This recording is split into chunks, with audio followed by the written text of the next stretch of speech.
Quando você se separou, você pensava assim: "Ah, vou dar um tempo e ver o que vai acontecer", ou você não queria mais, estava decidida? Isso para mulheres que estão em casa, que se separaram e que podem aí ter a esperança de resgatar o casamento. Exatamente. Quando eu separei, eu não tinha consciência. Gente, eu era uma criança mesmo, assim, mentalmente falando. Só que eu separei do Ellen, eu não pensava em voltar. Eu queria viver minha vida de maneira muito inconsciente.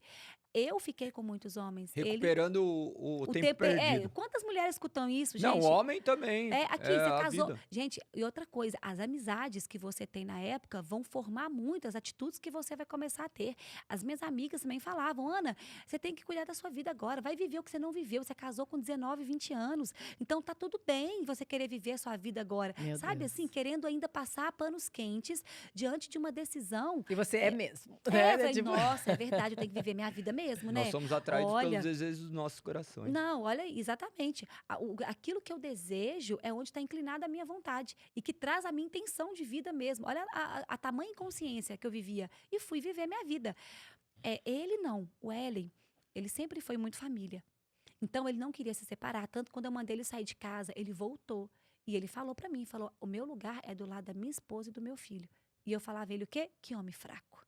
Tá voltando pra trás. Esse homem não tem nem postura pra poder". Olha o quanto eu estava distorcida, porque ele só estava ocupando o papel dele de homem, um homem honrado, que luta pelos seus. E eu vendo ele como fraco, totalmente inconsciente.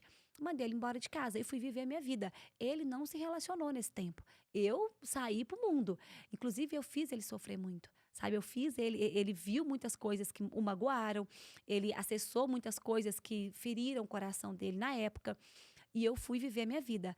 Olha quando a chavinha virou. Ele trabalhou 1 ano e meio, só trabalhando, botou a cara no trabalho para não sentir a dor, né. Então ele trabalhou muito, ele trabalhava em política na época e estava elegendo ali um deputado, então ele focou muito no trabalho, e eu fui para a vida. Só que quando a eleição acabou, que foi em outubro, o deputado foi eleito, né, então assim, ele foi ali, teve a honra dele, porque foi o trabalho dele muito, ele dedicou muito, porque ele não tinha mais família, então ele focou no trabalho. E aí ele começou a se relacionar com uma outra menina. E aí eu descobri, e aí eu perdi o chão. Foi nessa época, que quando eu descobri que ele estava conhecendo uma mulher, acabou minha vida. Foi o momento que eu passei mais difícil até então. Eu chamo de fundo, todo mundo passa o seu fundo do poço, né, aquele momento onde você vai assim, e foi nessa época. E eu lembro que eu ia pra terapia, minha terapeuta falava: "Ana, você não tá vivendo a sua vida?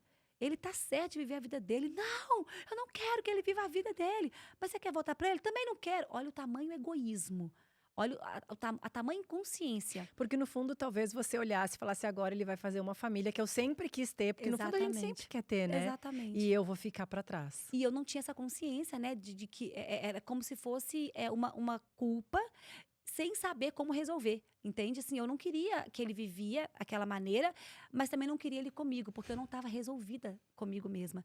E aí eu vivi esse meu processo, eu emagreci quase 10, que minha mãe me olhava e falava assim: "Filha, eu tenho que te levar para um psiquiatra. Você tem que começar a tomar remédio, você não vai dar conta".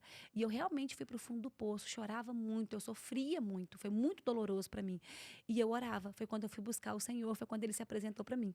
Que eu falava: "Deus, o que que eu estou fazendo de errado, né? Me ajuda". Maravilhosas são as dores que Mas aí nos você aproximam de Deus. você voltou a Exatamente. gostar dele, ter um sentimento de querer voltar? Muito, eu falei assim: "Eu quero restaurar minha família", eu comecei a ver fotos nossas antigas, sabe, e comecei a me arrepender. Foi nessa época que eu parei de sair. Eu lembro que a última vez que eu saí, eu fui num show sertanejo, que eu saía só no final de semana, né.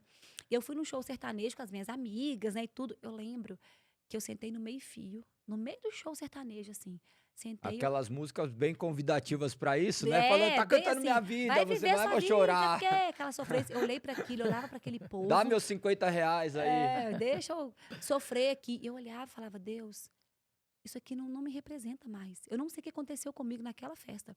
Foi num show do Jorge Mateus, é uma dupla sertaneja. Eu sentei assim, falei: "O que que eu tô fazendo aqui?". Aquele tanto de gente, aquela bagunça, povo, aquela zona, eu falava: "Isso aqui eu não tô mais", a minha alma não estava mais ali. Eu lembro que eu saí andando, saí da festa, meio hipnotizada, assim. Chamei um Uber, mandei mensagem pra minha amiga, falei assim: "Estou indo embora". "Tá tudo bem?". "Não, tá tudo bem", mas amigas lá dentro da festa. Peguei um Uber, cheguei em casa. Depois desse dia, eu nunca mais botei um pé numa festa. Eu falei: "Deus, isso aqui não é pra mim mais". Eu lembro que eu fiz até uma tatuagem, né, da flor de lótus, aquela que renasce das cinzas, né, renasce do lodo, que mostra muito esse momento. Eu passei o final de semana inteiro dentro de casa em oração,